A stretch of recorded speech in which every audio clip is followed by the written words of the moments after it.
Hey guys, welcome back to another video. Today I'm going to be ranking the villains of LEGO Legends of Chima. I got all the major villains. I've got all the small villains that were only a villain for like one day because they, I don't know, just misheard something. So yeah, so we've got all the main villains, the season 1 villains, the season 2 villains, and the season 3 villains. Like it's in villains. And yeah, I'm going to be ranking them from S, so being the strongest and done the most damage to Chima. A, the secondary strongest and like causing walls all the time but not damaging actual Chima. B, okay villains who's just been there. C, villains that's only just been a villain for one day. D, we won't do D. D's just, D. Right. So the first villain is probably going to come to your mind is Cragger. So, people like to say that Crooler was the one who made him a villain. Yes, that is true, but at the end of, or around the end of season 1, Cragger literally made Crooler go into the dungeon. Who was making Cragger the villain? Himself. So he has been a villain by himself, but Crooler did start it off. Cragger, he has done quite a lot of damage to Chima.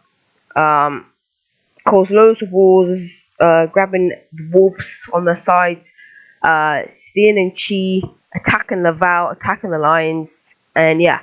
So I think we should vote Crooler actually first. So Crooler, so when her parents, Crunket and Crominus, fell into the gorge, Crooler wanted to rule Chima. So she grabbed this plant with the Persuade the plant that basically does anything you want. So she always puts that around Cragger's nose and he sniffs it, and then she has control of the entire tribe, making Cragger attack Laval, attacking everyone, destroying Chima and stuff. So Crooler, I think she was in an A tier of a villain because she was actually a pretty big villain, but I don't think she did too much damage to Chima. As in, like, what I mean by damage to Chima is, well, damaging the land and stuff. She's just been damaging all the tribes and being a big nuisance, really.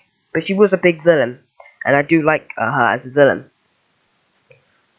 Next up, it is Cragger. So he was a villain under her control and the villain on himself. So Cragger is also in an A tier. I'd say Cragger is a bit above Crooler because Crooler didn't actually do anything really other than just making Cragger do the stuff. So Cragger is actually the one who actually attacked and stuff. She did attack Aerosol once at the dam, but that was just once. Crominus. He was pretty much a villain for like 2 episodes. And that's when Cragger at the start tasted the first orb of chi of power, and then Lagravis, which is Laval's dad, told Crominus to not let Cragger do that again, and he got mad. So Cragger's just a villain that was only like he didn't last very long. Same with Crunket. She was the same thing. She was just the mother. So Crominus and Cragger was the mother of these two, and they were only a villain for about 2 episodes, maybe 3. I can't quite remember now. Next up, and you're probably wondering why is Rogon here? Well, I'll tell you why Rogon's there. So towards the end of season 1, Cragger got the ravens, the rhinos, the wolves, and obviously the crocodiles do that last battle, which was episode 20, Chima Falls. So Rogon was actually a villain at that point because he stopped the gorillas and stuff. So yeah, Rogon, he's with them as well. Sorry. Next up, we got Ferris, the fox. Apparently that's his name. He appeared in the episode called Foxtrot, who helped make everyone get mad. So yeah. Also, I just realized I just forgot Worriz. I don't have Worriz on here. Damn it. Okay, well, Worriz would be up in the A tier as well. Worriz would be here as well. Because I'll tell you what Worriz did quickly. So Worriz, he stole all the chi. He became his own villain. He went against the Crocs because they threw the pledge of the pack into the gorge, which made the wolves have to surf the Crocs. But the wolves They for in the gorge, so then they didn't have to be under the Croc's control. So the wolves, they were pretty powerful and strong. And what's this? Hang on.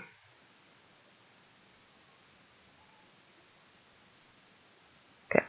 And yeah, so the wolves would be up here. So just imagine the wolf picture here, Worriz. Right. Back to Ferris. So Ferris was actually under Worriz's control. Well, he told Worriz to do all this, and he made the thing so while Worriz and Crooler can sneak into the Lion Temple and steal the chi. So he was, honestly, I'd say B. He was only a villain for one day, but he did cause a lot of arguments, and I mean a lot. Next up, Razar, which is also the third villain in season 1, but the third major villain. So the Crocs, the Wolves, and the Ravens. Razar, he went against the Eagles in episode 15, I think, season 1, Ravens versus Eagles.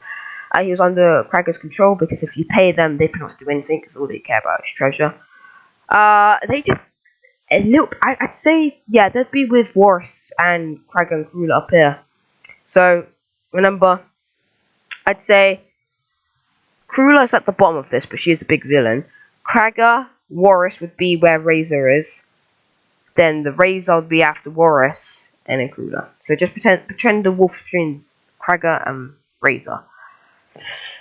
Okay, one more person of season 1, Reegull. He only appeared once, but he made his own chi that made people into birds. It's a bit stupid, but it's cool. Basically, Reegull, his mother was a raven and his dad was an eagle, I think, or it was the other way around. And he wanted to change his body to be like them because he wanted to fly. So he made the fake chi to make everyone else in Chima like Reegull. So Reegull, C tier, I guess. I mean, he did do a bit of damage in, was it episode 17? Fake chi, real trouble. But yeah, but he did stop the wolves technically. So he did do a, you know what? Reegull will be there. Reegull will be there actually. Okay, season 2. This is where actual proper damage happened to Chima. So you got the bats, the spiders, and the scorpions. Also known as the outland tribes or the crawlers. You could call them both of them, outlands or crawlers. So this spider, Spinlyn, is the queen of all the spiders, in charge of all the spiders. This is Braptor, the bat, who's in charge of all the bats, and this is Scorm, aka King Scorm, the leader of the scorpions. But he's the leader of all of the outland tribes. So he's the leader of the scorpions, but he's also the leader of Spinlyn and Braptor. So he's the big guy, the villain, and the guy who's the leader of all of them. So basically, Scorm sent the bats to. Okay, so here's what happened. So when the battle was going against Cragger, he threw chi down to the gorge, not knowing it was going to make the scorpion, spiders, and bats big. They were just little bugs like you'd find in real life, but then they turned big because they were evolving from that powerful chi. So Scorm had chi hunger and made the bats go to Mount Gavora, the source of chi, block up all the chi falls and take all the chi. And they also captured all the legend beasts. So that made 8 of each main tribe, so like Cragger, Laval, Worriz, Rogon, Eris, Razar, Bladvik, and Gorzan to go on a rescue mission. They save all of the mixed up. They save all of the legend beasts and King Crominus because he was still captured from the crawlers. So they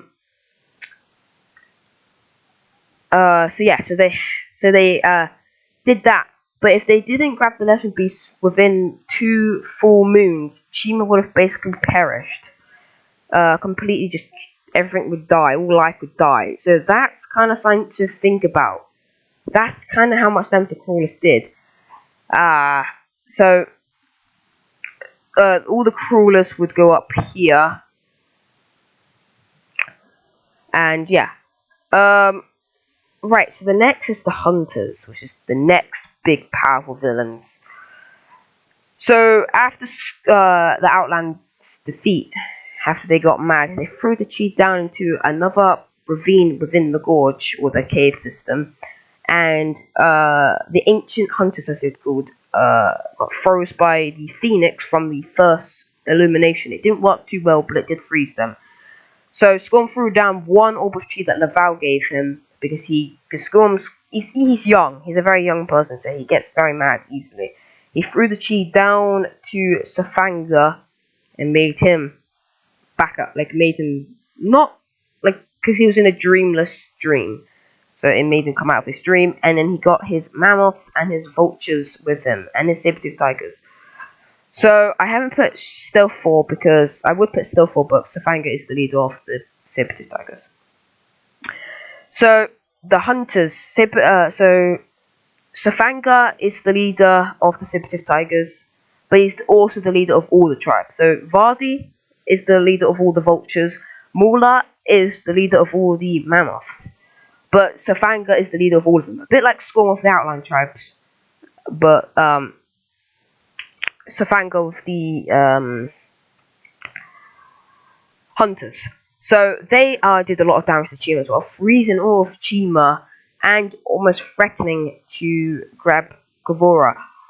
Now, yes, I know they froze a lot of characters, but I'm not even just saying this because my favorite character is Scorm. I genuinely think and a lot of other people actually agree with me, I genuinely think the Outlands actually did more physical damage to Chima.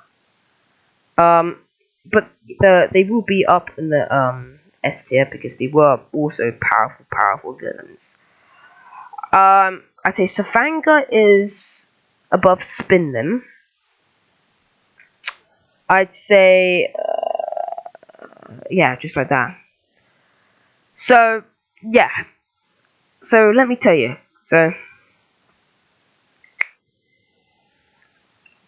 okay, so I was trying to think of something. So, the hunters, okay, so technically, all they really did was freeze everything, right? Freeze everything apart from the outlands because they can't be frozen. And then they climbed up to Gavora to essentially kill the phoenixes and take over Chima. That sounds bad, but compared to the scorpions, it's not. And I'll tell you why. And I do like the scorpions a lot. They're my favorites. But I'm not just saying this because they are. I'm genuinely telling you the truth. The scorpions, like I said, they blocked the chi falls, right? So that means all the other 8 main tribes could not receive chi anymore. So that's one bad thing. Number 2, they took all the chi for themselves. So that way all the 8 main tribes had nothing. No chi, only leftover chi from before. Number 3, they had the black cloud that was very powerful. Well, it wasn't a cloud, but they called it the black cloud. Number 4, the outlands, right? They captured all the legend beasts. And now, listen to this. This is what I want to tell you guys. So, I have a little bit of ranting to go on about. So, the legend beasts are so powerful against the hunters, right? Because they breathe out fire. The hunters can't do anything to them.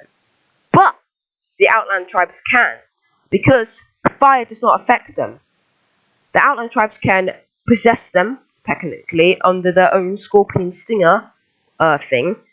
They can use the webs to capture them, like they did, we saw in the Tangled Web episode of the gorilla.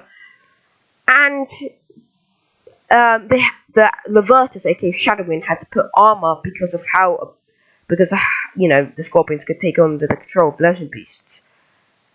And besides, when Tormak came, so guys, remember Tormak, people like season 3 made him out to be a very strong character, and I'm not denying that. He is a very powerful guy. But when it was the slippery slope, when the outland tribes got unfrozen, Spinlyn shot one web at Tormak and he couldn't do anything because he doesn't know how to encounter the outland tribes. This is the advantage for the outland tribes, aka the crawlers. Tormak and all the Finks have been fighting the hunters for years, centuries. But the crawlers, because they have new powerful abilities of taking over control of anyone's mind, webbing them, and just using their brain with the bats and stuff, right? The the phoenix and the tigers and leopards and stuff, they can't do anything to them because they don't know how to avoid their attacks. That is why the Croolers are the strongest, in my opinion. And honestly, it's not really even opinion; it is kind of true facts. But if you disagree, fair enough. But they are the most powerful villains in the entire LEGO Legends of Chima series. Anyway, guys, I'm gonna end this video. I've explained everything. Hopefully, you guys agree with my list. Yeah. And maybe another LEGO Legends of Chima videos because I still love LEGO Legends of Chima. Maybe I could do all the good characters, or maybe I could do the season. Rank the seasons. I'll do the seasons next. I'm gonna do some LEGO Legends of Chima videos a lot. So yeah, like is always appreciated. Subscribe if you want, and stay tuned for my next LEGO Legends of Chima video. Goodbye.